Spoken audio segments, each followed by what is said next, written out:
Yeah, Barkley on the track. Dati-rati playboy, palaging palikero. Pero nung nakita ka, nagbago ang kwento.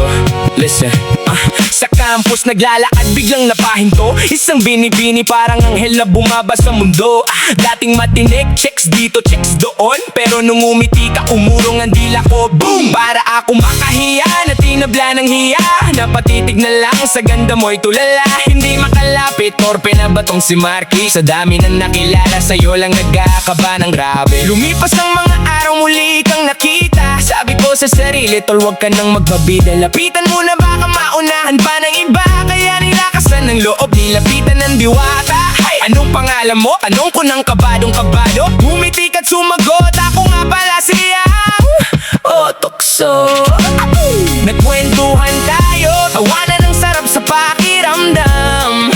Hanggang sa nadulas ako, may tinanong na di inaasa. Sabi ko, may boyfriend ka na ba?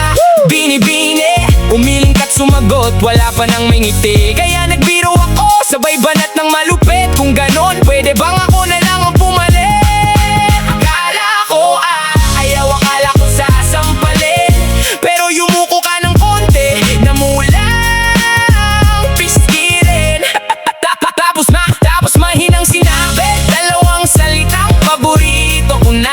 Sige ba? Sige ba? Salamat sa Panginoon, dininig ang panalangin. Isang anghel mula sa langit ngayon ay akin. Sige ba? Ang simula ng ating kwento, pangakong iingatan ko ang iyong puso't pagkatao. Ngayon nandito tayo, magkahawak ang kamay. Kahit magkaiba ang paniniwala't kulay, magkaiba man ang relihiyon, Muslim man o Kristiyano, walang magbabago. Sa'yo lang ang puso ko sigurado.